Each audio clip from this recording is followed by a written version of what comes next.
और तत्परता हो, संयम हो, तो उसको शांति भी मिलती है। आज शांति लोगों को नहीं मिल रही है। संपत्ति बहुत लोगों को मिल जाती है पर शांति नहीं मिलती है। प्रायः लोग कहते रहते हैं कि हमारे घर में शांति नहीं है। तो उनसे पूछो शांति कहाँ चली गई है, तो कहते हैं घर में सुबह से लेकर शाम तक खटर पटर होता रहता है, शांति नहीं है। तो इस शांति को भंग किसने किया है, जरा इस पर भी विचार करो। घर के सदस्यों का व्यवहार और बर्ताव, स्वभाव, चरित्र, उनके कार्य जब सही ढंग से संपन्न नहीं होते हैं तो घर में अशांति पैदा होती है। जिस घर के लोग परस्पर प्रेम से रहते हैं उस घर में शांति का निवास होता है। जिस घर के लोग एक दूसरे की गम खा लेते हैं, प्रतिकूलता को सह लेते हैं, उस घर में शांति निवास करती है। जिस घर के लोग समय पर कार्य भी करते हैं, आलस्य नहीं करते हैं, नशा व्यसन नहीं करते हैं, जिस घर के लोग एक दूसरे का कहना भी मान लेते हैं, जिनके घर में कोई ईगो की प्रॉब्लम नहीं है, क्रोध को काबू रखते हैं, आपस में ईर्ष्या द्वेष भी नहीं रखते हैं, मेहनत सिर तोड़ पसीना बहाकर करते हैं और गुरु की कृपा जहां पर रहती है, प्रवचन का प्रभाव होता है, उन घरों में शांति की गंगा बहती रहती है।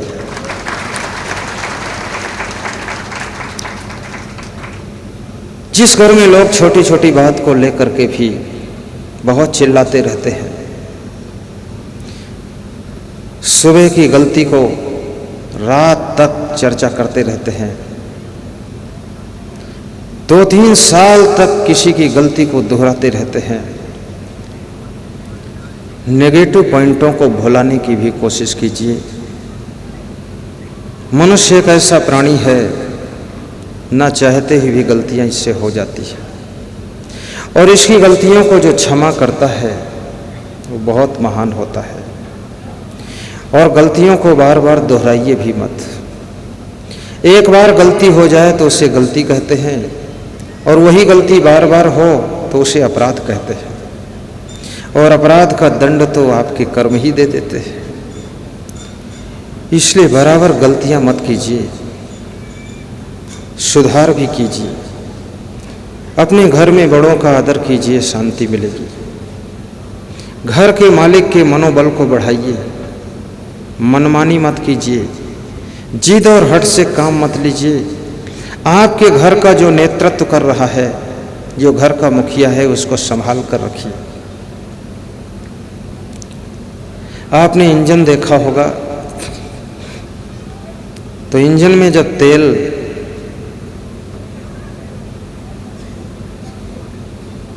जाता है तो पहले वो प्लंजर में पहुंचता है, जिसको हम फिल्टर, और फिल्टर से प्लंजर, प्लंजर से नोजल, नोजल से फिर पिस्टन पर जाकर गिरता है। रिफाइनरी से तेल छन करके आया है, फिल्टर होकर आया है, लेकिन उस तेल को छानने के लिए फिर से फिल्टर लगा हुआ है इंजन में, फिर तेल फिल्टर होता है, डबल फिल्टर, और उसके बाद पंप में पहुंचता है। पंप को हम प्लंजर कहते हैं। और पंप में जा कर के फिर वो तेल को पंप जंप दे देती है, ऊपर को उछालती है और फिर वो नोजल तक पहुंचाती है। नोजल उसको फव्वारा बनाता है, फव्वारा बनाकर पिस्टन पे डालता है, फिर इंजन स्टार्ट हो जाता है। तो आपके घर का जो व्यक्ति, जितने सदस्य हैं, कोई तो पंप का काम कर रहा है, कोई नोजल का काम कर रहा है, और कोई ऐसा मेन व्यक्ति है जो पिस्टन का काम कर रहा है। तो पिस्टन पर बहुत हल्का फव्वारा तेल का पहुंचता है। किसी बात को किसी से कहना है तो अपनी वाणी में भी फिल्टर लगाइए। बिना फिल्टर लगाए वाणी का कचरा अगर पहुंचाओगे तो फिर पंप में ही फंस जाएगा। अगर पंप से उठ भी गया तो नोजल में फंस जाएगा और फिर इंजन आपका स्टार्ट नहीं होगा। घर का विकास का इंजन बंद रहेगा और आपकी उन्नति रुक जाएगी। इसलिए फिल्टर लगा करके वाणी बोलिए, फिल्टर लगा करके कार्य कीजिए, ताकि आपके घर का जो मास्टरमाइंड व्यक्ति है वो स्टार्ट रहे और कभी विकास बंद ना हो। कितने घरों में जो घर का मालिक है उसी को सब लोग मिलकर तंग करते रहते हैं। अभी इसी उज्जैन के पास में एक गांव में मैं गया था, पधरौनी, 1 घंटे का प्रवचन था। तो जब विदा होने लगे तो परिवार के लोग इकट्ठे हुए और बोले कि जिस व्यथा के लिए आपको बुलाया था उस व्यथा का कोई इलाज नहीं हुआ। तो हमने कहा क्या व्यथा है? बोले हमारे घर के मालिक बहुत टेंशन में रहते हैं। तो हमने कहा बुलाओ। बोले ये सामने खड़े हैं। तो मैंने मालिक से तो कुछ नहीं पूछा, मैंने उनके घर के सदस्यों से कहा इनकी टेंशन घर के अधिक काम के कारण नहीं है, जिम्मेदारियों के कारण भी नहीं है, अधिक मेहनत के कारण भी नहीं है। इनकी टेंशन के कारण कोई घर का सदस्य है जिसके डिस्टर्ब करने के कारण इनको टेंशन होती है। तो घर का मालिक हंसा और उंगली उठाकर बोला ये मेरा छोटा लड़का है, इतना नालायक है, इसी के कारण टेंशन है।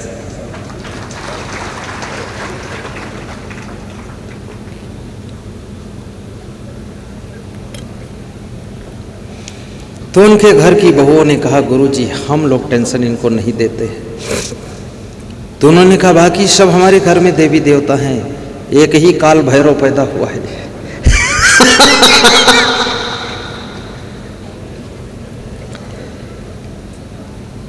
एक आदमी पूरा खेल बिगाड़ देता है। पूरी नाव अच्छी है, एक छेंद हो जाए पूरी नाव डूब जाएगी। इतनी बड़ी महफिल में सत्संग हो रहा है, एक बिजली चली जाए सत्संग बंद हो जाएगा। एक ही पॉइंट मिस्टेक होगा, काम बिगड़ सकता है। तो मैंने उस लड़के को समझाया तो उसने चरण छुआ और कहा आज से आगे टेंशन नहीं दूंगा। 10 दिन के बाद उसका बड़ा भाई आया तो बोला 2-3 दिन तो ठीक रहा, फिर वही रवैया चालू है। तो मैंने कहा कुत्ते की टेढ़ी पूंछ जब तक पकड़े रहो तब तक सीधी रहती है, छोड़ते ही फिर टेढ़ी हो जाती है। उसको मेरे पास ले आना, मैंने कहा कुंभ के बाद लाना, फिर समझाएंगे।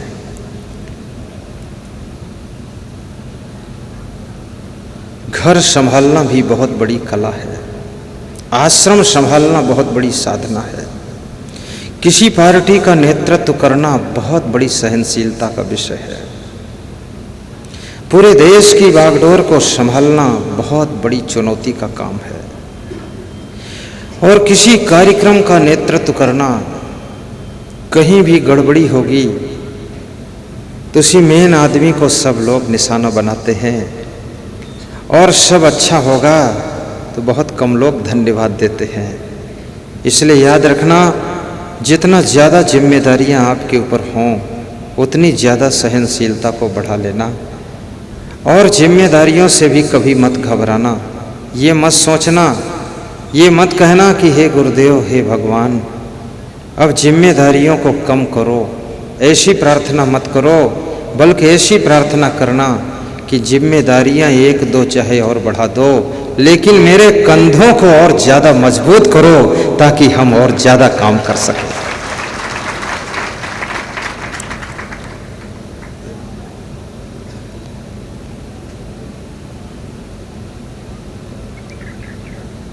नर हो न निराश करो मन को,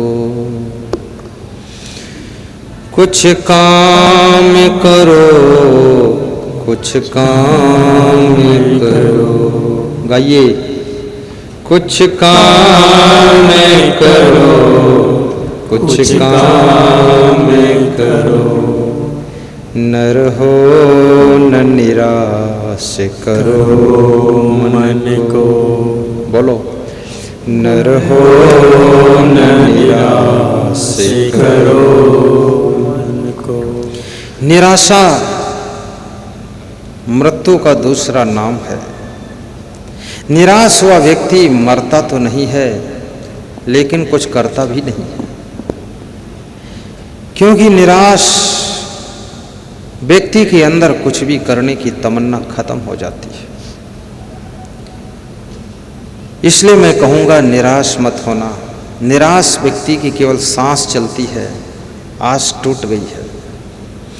निराश हुआ इंसान बहुत कुछ करने लायक था, लेकिन अपने को व्यर्थ समझकर एक किनारे बैठ जाता है।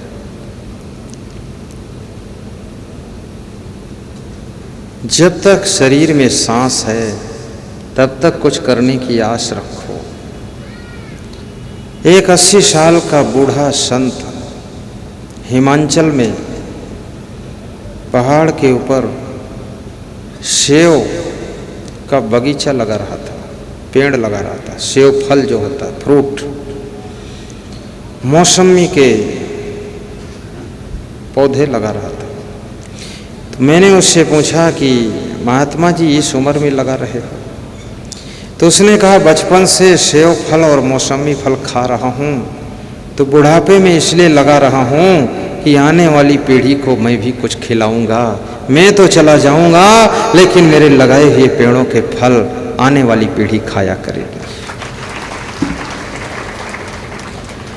कुछ कार्य जिंदगी में ऐसे भी कीजिए जो आने वाली पीढ़ियों को गिफ्ट के रूप में देकर जाइए।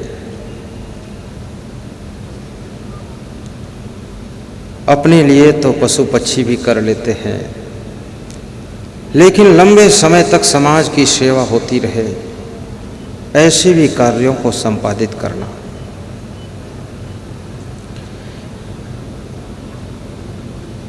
निराश होने की जरूरत नहीं है।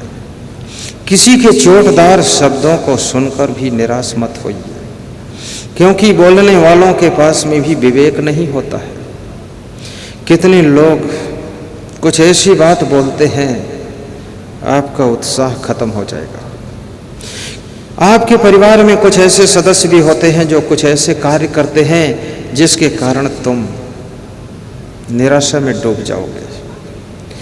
आपकी फैमिली में कुछ ऐसे लोग भी हैं जो कि बड़े आलसी हैं, बड़े निकम्मे हैं, फिजूल खर्ची तो खूब करते हैं। जो काम करने के लिए उनको दो, वो काम बिगाड़ कर लाते हैं। उनकी रवैया को देख करके भी तुम्हारा मन कभी कभी निराश होता है कि अब लगता है कुछ नहीं कर पाऊंगा, सब बेकार है। लेकिन उनके कारण भी निराश मत होइए आप। और कभी कभी बिजनेस में नुकसान होने के कारण भी तुम निराश होते हो। याद रखना, जो नुकसान हुआ है सो हुआ है। निराश होने से जो बचा है वो भी नुकसान हो जाएगा। कभी कभी तुम चुनाव में हार जाते हो या चुनाव में तुम्हारा टिकट कट जाता है तो तुम निराशा में डूब जाते हो। सोचते हो कि 20 साल से राजनीति में दौड़ रहा था, रात दिन एक कर दिया, धन बर्बाद हुआ, ये तन भी बर्बाद हुआ, घर बार भी तहस नहस हो गया, आखिरी में आकर टिकट कट गया, अब क्या करूं। अभी उत्तर प्रदेश में एक सज्जन को किसी ने खबर दिया कि तुम्हारा टिकट कट गया है। इतनी खबर सुनते ही उनका हार्ट अटैक हो गया और उनके मरते ही उनकी पत्नी को टिकट मिल गया। पति तो टिकटी पर चला गया और पत्नी टिकट पा गई। तो मैंने कहा इतना बड़ा हादसा नहीं था जो तुम मर जाते, मरना नहीं चाहिए। आज टिकट नहीं मिला है, कभी टिकट मिलेगा भी, और टिकट नहीं मिला है तो किसी कारण नहीं मिला है, और टिकट नहीं मिला है तो 5 साल आनंद से रेस्ट कीजिए, प्रेम से रहिए। टिकट के कारण तुम पैदा नहीं हुए हो, तुम तो सदगुरु के निकट रहने के कारण पैदा हुए हो। उनके निकट रहो जाकर। मेरा प्रवचन छत्तीसगढ़ में केसला गांव में चल रहा था, तो वहाँ एक सज्जन आगे ही बैठे सत्संग सुन रहे थे, और उस दिन मैं हास्य रस का ही प्रवचन दे रहा था। तो बहुत हंसी लोगों की आती थी, लेकिन वो जो सज्जन थे वो थोड़ा तादाद से ज़्यादा ही उनको हंसी आती थी और लोट पोट जाते थे। तो मैंने उनसे पूछा तुम इतना क्यों हंसते हो? तो बोले पहले ये पूछो तुम कौन हो। तो मैंने पूछा तुम कौन हो? तो उसने बताया कि मैं सांसद था। तो हमने कहा फिर बोले चुनाव हार गया हूँ, सब बर्बाद हो गया इसलिए हंस रहा हूँ। नहीं, हार्ट अटैक हो जाएगा गुरुदेव, आपका प्रवचन इसीलिए ज्वाइन ज़्यादा कर रहा हूँ। हारे को हरी मिले। कभी चुनाव में हार हो जाए तो भी निराश मत होना। 6-7 साल के बाद उनसे फिर मिलन हुआ इस वर्ष, तो मैंने कहा अब क्या हाल है? बोले अब लाइन फिर सेट कर दिया हूँ, अब कुछ फिर फायदा होने वाला है। हार को जीत में बदलने की कलाएं सीखो, नुकसान को प्रॉफिट में चेंज करने की कला सीखो। और बाहर की हार हार नहीं होती है, आपके अंदर की हार असली हार होती है। बाहर की हार को गले का हार बना लो और फिर से जीत का द्वार खोल दो। याद रखना, अगर आपकी हिम्मत नहीं हारी है तो हार भी जीत में बदल सकती है, और जिनकी हिम्मत हार गई है उनकी जीत भी हार में बदल जाएगी। कभी घबराना मत। हिम्मत चाहिए इंसान को हैरानी में, काम बिगड़ जाता है नादानी में। और कभी कभी तुम्हारा बच्चा ISPCS परीक्षा में फेल हो जाता है, तुम निराश हो जाते हो कि उम्र सब निकली जा रही है और ये फेल हो रहा है। बालक के फेल होने से भी निराश मत हो सकता है कोई फेल में भी खेल छिपा हुआ है। 2 सगे भाई रिजल्ट लेकर के आए, दोनों आधा किलो बर्फी लेकर घर आए। माता पिता ने उनके हाथ में बर्फी देखा, दोनों खुश हो गए कि दोनों बेटों का रिजल्ट टॉप हो गया है। रिजल्ट की मार्कशीट तो पढ़ा नहीं, बर्फी लेकर डिब्बा खोलकर खाया और सबको बांटा और बच्चों की पीठ थपथपाया। और जब मार्कशीट देखा तो बड़ा लड़का फर्स्ट पास हुआ है और छोटा लड़का फेल हो गया है। जो छोटे लड़के की फेल मार्कशीट पढ़ करके बाप का दिमाग बहुत गर्म हुआ। बोला मूर्ख, 5 लाख रुपए बर्बाद करके आया है और फिर बर्फी क्यों लाया है? तो बेटे ने कहा पिताजी स्कूल में फेल हो जाऊं तो उतनी दुख की बात नहीं है, लेकिन अपने माँ बाप को बर्फी खिलाने में अगर फेल हो जाऊं तो ज़्यादा दुख की बात है। आपको तो बर्फी ही मिलती, वो खा लो। ये मेरा बड़ा भाई पास हुआ है फर्स्ट, ये भी आधा किलो बर्फी लाया है, और मैं भी फेल हुआ हूँ तो भी आधा किलो लाया हूँ बर्फी। तो आपको तो बर्फी मिल गई, आप क्यों टेंशन करते हो? हम फेल हों या पास हों तुम्हारा तो फायदा है। तो बाप ने कहा तेरी लाइफ तो बिगड़ रही है। तो बेटे ने बहुत अच्छा जवाब दिया कि किसी की लाइफ किसी बाप के हाथ में नहीं होती है, और किसी की लाइफ दूसरों के हाथ में नहीं होती है, और लाइफ केवल वर्तमान से ही नहीं बनती है, उसके पीछे पूर्व जन्म के कर्मों का भी प्रेशर रहता है, जिसको भाग्य कहा जाता है। और पिताजी केवल स्कूल में फेल होना नहीं है, अभी बहुत सी परीक्षाएं जिंदगी में बाकी हैं, उनमें शायद मैं आपके बड़े बेटे से भी ज़्यादा टॉप कर जाऊं और वो बेटा आगे चल करके मिनिस्टर बना, जो फेल होता था वो मिनिस्टर होकर आया। अब इसका अर्थ ये भी नहीं है कि जितने विद्यार्थी बैठे हुए जाकर सब फेल हो जाएं और सोचें कि हम भी मिनिस्टर बनकर आएंगे। ये तो उदाहरण दे रहा हूं कि निराश ना होना, बाकी फेल नहीं होना चाहिए, अच्छी मेहनत कीजिए। और कभी कभी आप जिस लक्ष्य को बनाते हो, जिस उद्देश्य को लेकर के बहुत बड़ा बीड़ा उठाते हो, आपका उद्देश्य सफल नहीं होता है, आपका लक्ष्य सफल नहीं होता है, उस समय भी तुम निराश होने लग जाते हो।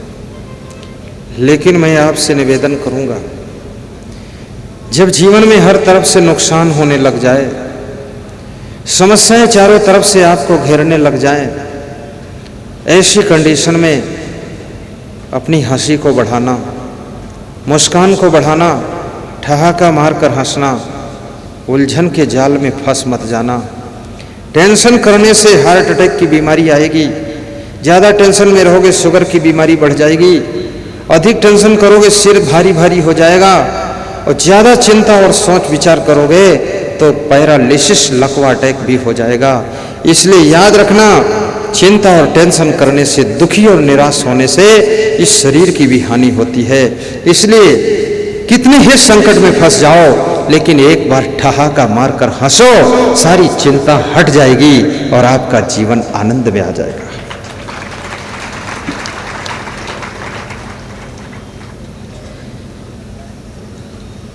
उलझने घेर ले सब तरफ से तुम्हें, वाह बोलो, उलझने घेर ले, गाइए महाराज, सब तरफ से तुम्हें, हौसले से उन्हें आप सुलझाइए, हौसले से उन्हें आप सुलझाइए, आप सुलझाइए, उलझने घेर ले सब तरफ से तुम्हें, वाह वाह, उलझने घेर ले सब तरफ से तुम्हें। अभी एक सज्जन हमको मिले थे, कह रहे थे 22 प्रकार की उलझने हमको घेरे हैं, 22 प्रकार की। तो हमने कहा फिर हंसते क्यों हो? बोले हंसते इसलिए हैं, आपका सत्संग सुना हूँ कि कितनी ही उलझने हों, टेंशने हों, लेकिन हंस कर रहना चाहिए। तो मैंने कहा समय का इंतज़ार करो, बहुत सारी समस्याएं समय के इंतज़ार से भी सॉल्व हो जाएंगी। आपको कुछ करना नहीं पड़ेगा, समय का इंतज़ार बहुत बड़ी चीज़ है, थोड़ा तसल्ली भी कीजिए। मैं एक छोटी सी आपको स्टोरी सुनाऊंगा, बड़ी हास्यप्रद और शिक्षाप्रद स्टोरी है। मैंने सुना है, एक शिक्षक स्कूल में पढ़ाता था। शिक्षक भोला भाला सीधा सादा स्वभाव का था।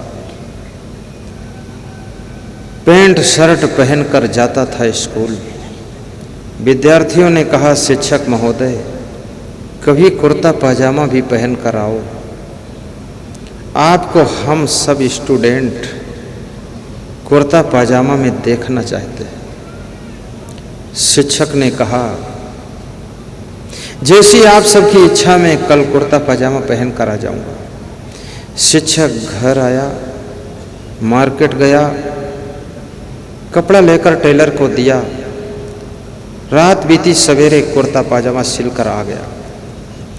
जब सवेरे शिक्षक कुर्ता पाजामा पहनकर खड़ा हुआ, टेलर की भूल के कारण पाजामा 4 अंगुल लंबा हो गया था। तो पाजामा चलने पर झाड़ू लगा रहा था। कितने लोग झाड़ू कट कपड़े पहनते हैं, ये झाड़ू कट फैशन चला है। वो झाड़ू कट कपड़े पहनकर 2-3 बार घर में निकल जाएं, सब झाड़ू लग जाता है। कपड़ा नीचे मिट्टी में लथपथ होता रहता है। कपड़ा थोड़ा मिट्टी से उठा हुआ पहनना। आपके पैर कोई देख लेगा, पैरों की अंगुलियां कोई देख लेगा, तो आपके पैर इतने सुंदर हैं, अंगुलियां इतनी सुंदर हैं कि आपको धन्यवाद देगा। कभी कभी मेरे से लोग कहते हैं, चरण बाहर निकालो, चरण छूऊंगा। तो मैं कहता हूँ, फिर आना तब निकाल दूंगा। बोले अभी तुरंत निकालो। लोग मुझे भी आदेश दे देते हैं और मैं मान भी लेता हूँ, हंस देता हूँ, फिर लो छू लो।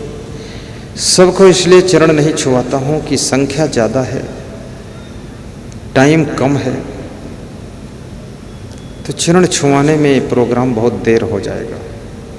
फिर भी इतना जरूर कहता हूँ, अंतर्भाव से चरण छू लेना और खुले भाव से हमारे आचरण को छू लेना, तो तुम्हारी जिंदगी जरूर धन्य होगी और सुखी होगी।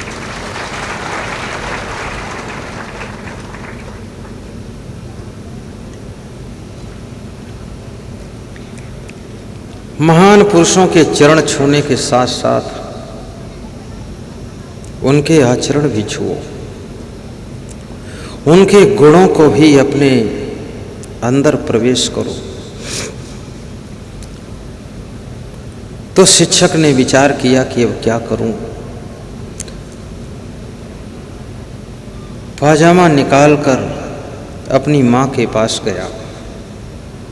समय के इंतजार से समस्याओं का समाधान, इस पॉइंट पर मैं स्टोरी आपको सुना रहा हूं।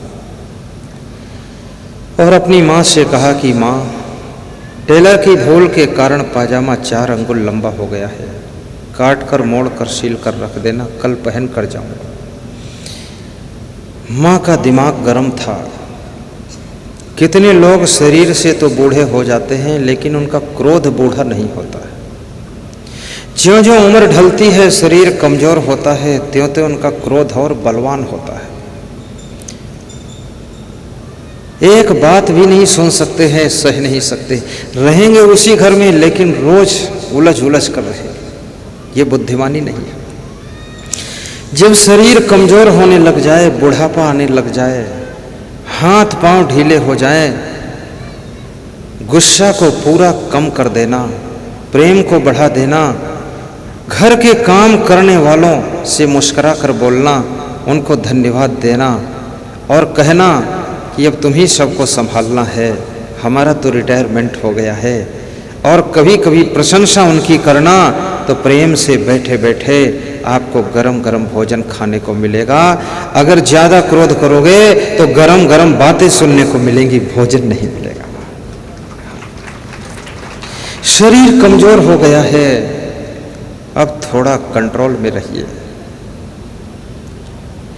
मां को पाजामा जब देता है शिक्षक, तो मां पाजामा उठाकर फेंक देती है। पाजामा धूल में गिरता है और मां कहती है मेरी 80 साल उम्र है, सुई में धागा भी नहीं डाल सकती हूं, और तुमको शर्म नहीं आती है शिक्षक हो करके? तुम्हारी जवान बहन बैठी है, जवान पत्नी बैठी है, उससे ये काम क्यों नहीं कराते हो? याद रखना, आपके पास में यदि कोई व्यक्ति कुछ काम लेकर आया है तो बड़ी आशा विश्वास के साथ लाया है। यदि संभव हो सके तो उसके काम को कर देना, टाल मटोल मत करना, और ना कर पाना तो कह देना मधुर शब्दों में, मेरे लिए संभव नहीं है, क्षमा कीजिएगा, लेकिन उसके काम को उठाकर फेंक मत देना। शिक्षक के आंखों में आंसू आ जाते हैं, रुमाल से आंसू पोंछ लेता है और पाजामा उठा लेता है और बहन के पास में आ जाता है। बहन को पाजामा देता है और कहता है कि बहन, ये पाजामा 4 अंगुल लंबा हो गया है टेलर की भूल से, 4 अंगुल काट कर मोड़ कर सिल कर रख देना।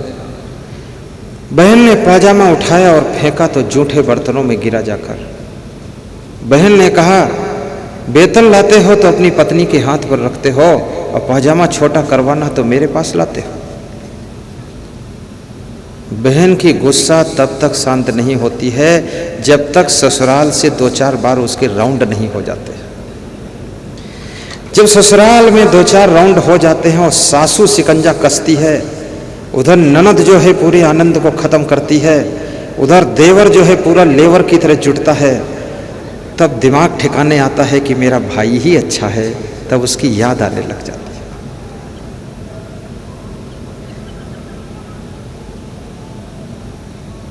इसलिए मैं सब बहनों से भी कहूंगा कि थोड़ा अपने भाई से भी कोमल व्यवहार करना, बहुत जोश खरोश में कठोर मत बोलना, भाई के हृदय को चोट मत पहुंचाना।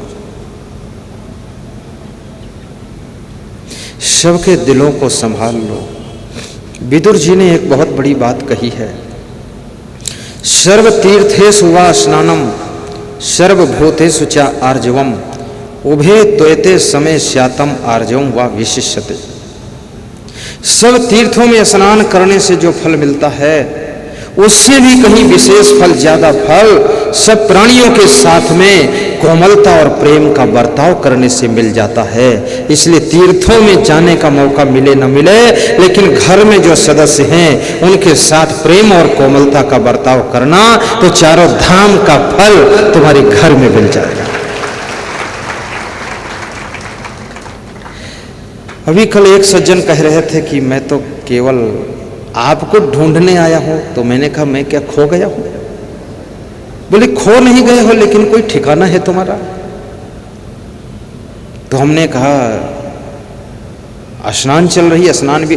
बोले मैं कुंभ में आया नहीं हूं, मैं तो केवल तुम्हारे पास आया हूं, आपका सत्संग सुनने और आपका दर्शन करने। तो हमने कहा आ ही गए हो तो स्नान कराओ। बोले हम नल में स्नान कर चुके हैं, अब जाने की जरूरत नहीं।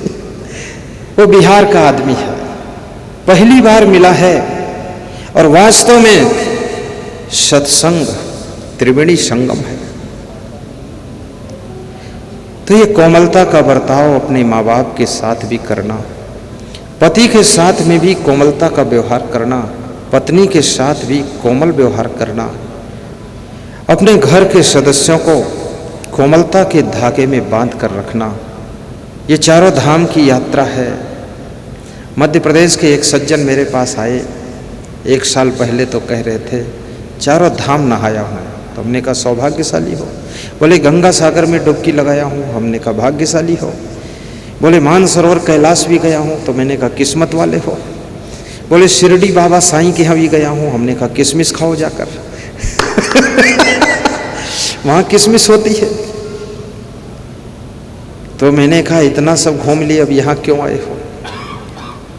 बोले कैलाश मानसरोवर में भी दर्शन करा दिया, बद्रीनाथ में सबको दर्शन करा दिया। वहाँ इतनी ठंडी है कि खून ठंडा हो गया, लेकिन आश्चर्य है मेरे परिवार के सदस्यों का दिमाग ठंडा नहीं हुआ। वहाँ भी उन्होंने गुस्सा ही किया। एक बार आपका टीवी में प्रवचन सुना, 20 दिन लगातार सुना, तो मेरा और मेरी पत्नी का, मेरे माता पिता का दिमाग भी ठंडा हो गया। तो मुझे तो लगता है चारों धाम और सभी तीर्थ सत्संग में ही होते हैं, और वहीं से दिमाग ठंडा होता है। आज इस कुंभ मेले का महत्व इसीलिए है क्योंकि यहाँ साधु संत ऋषि मुनि कोई सत्संग के माध्यम से, कोई साधना के माध्यम से, कोई सेवा के माध्यम से, कोई भजन कीर्तन के माध्यम से हमें आपको ज्ञान दे रहा है, हमारे आपके दिमाग को ठंडा कर रहा है। इसलिए इस कुंभ मेले का महत्व है। भाइयों बहनों, क्षिप्रा में डुबकी लगाने के साथ साथ सत्संग, सेवा, भक्ति, त्याग में भी डुबकी लगाना और दान पुण्य में भी डुबकी लगाना। आपका दिमाग ठंडा हो जाए तो आपका घर ही चारों धाम हो जाएगा।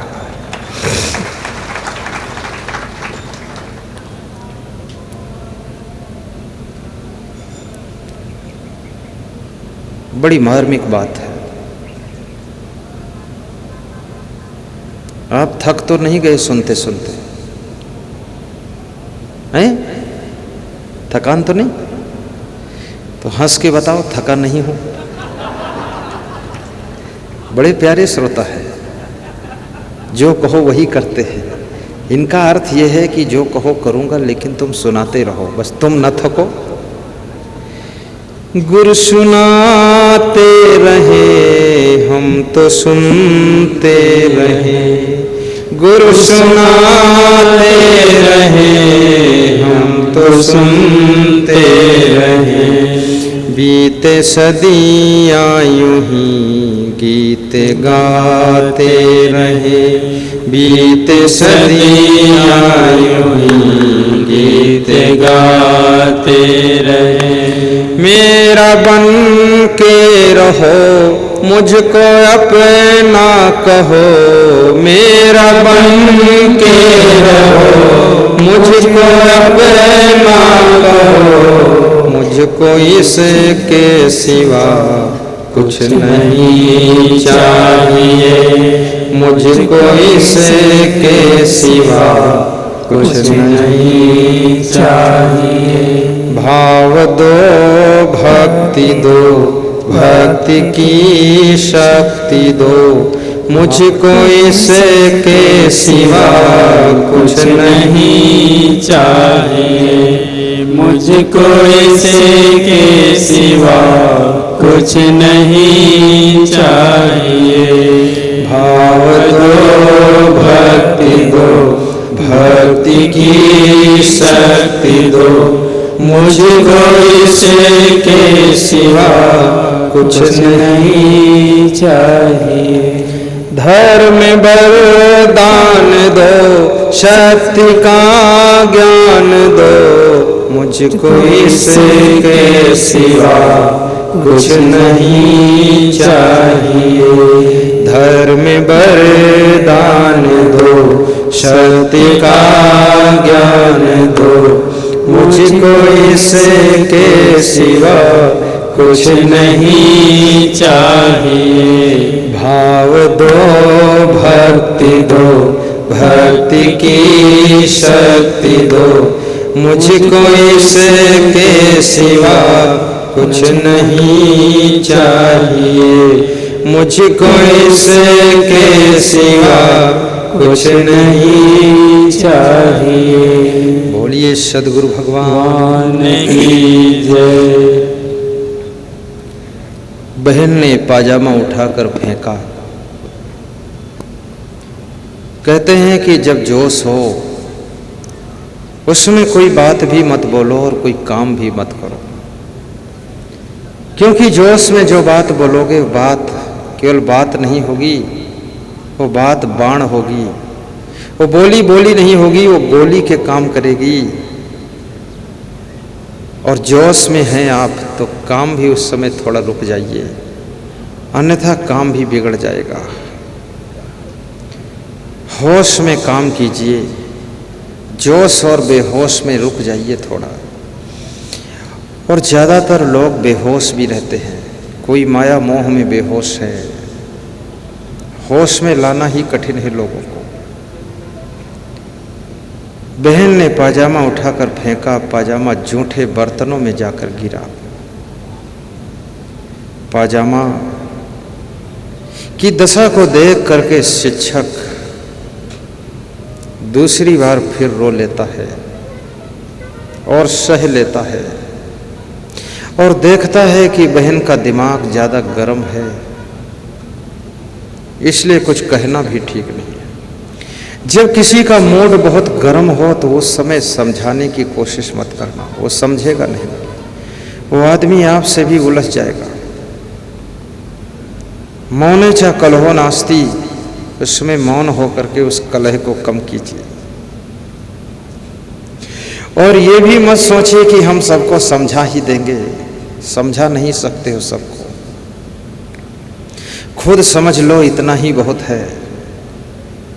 सबको समझा पाना बहुत कठिन बात है। शिक्षक पाजामा उठा करके अपनी पत्नी के पास में जाता है। अब अंतिम स्टेशन पर पहुंच गया है, लास्ट जंक्शन है ये, यहाँ से आगे ट्रेन को मुड़ना है, जाना कहीं नहीं अब है।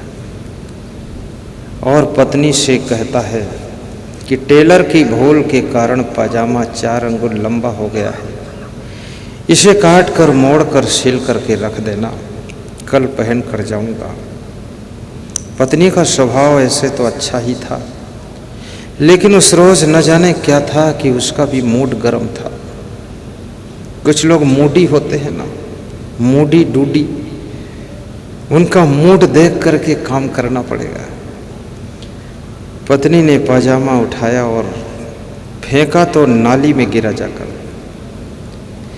और कहा कि सवेरे उठती हूँ, झाड़ू मैं लगाती हूँ, नाश्ता मैं बनाती हूँ, बर्तन मैं धोती हूँ, कपड़ा मैं साफ करती हूँ, बच्चों को मैं रेडी करती हूँ, रसोई में भोजन भी मैं बनाती हूँ, बिस्तर भी मैं लगाती हूँ, पूरा घर संभालती हूँ।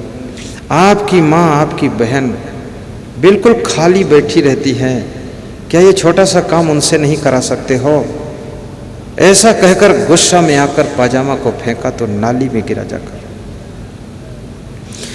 शिक्षक दुख में डूब जाता है और मन में सोचता है आज पूरे घर का दिमाग बिगड़ चुका है।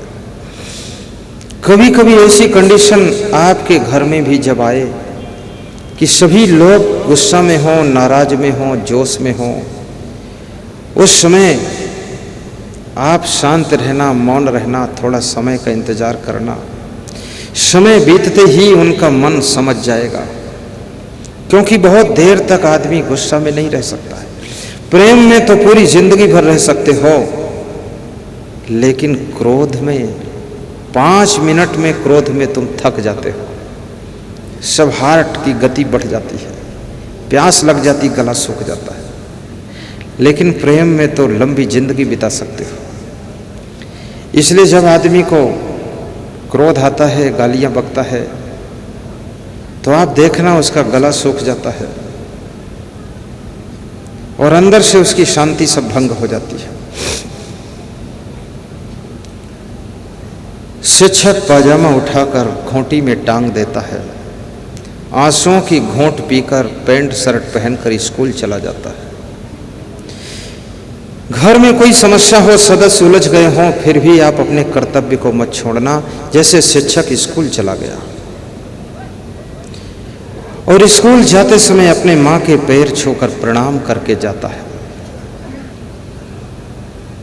आपका व्यवहार बर्ताव भी किसी की गलती के कारण अभिवादन बंद नहीं होना चाहिए। बड़ों का आदर करो, धीरे धीरे सब ठीक हो जाएगा। शिक्षक जब स्कूल में पहुंचा तो विद्यार्थियों ने पूछा कि आप कुर्ता पाजामा पहनकर क्यों नहीं आए? तो शिक्षक ने कहा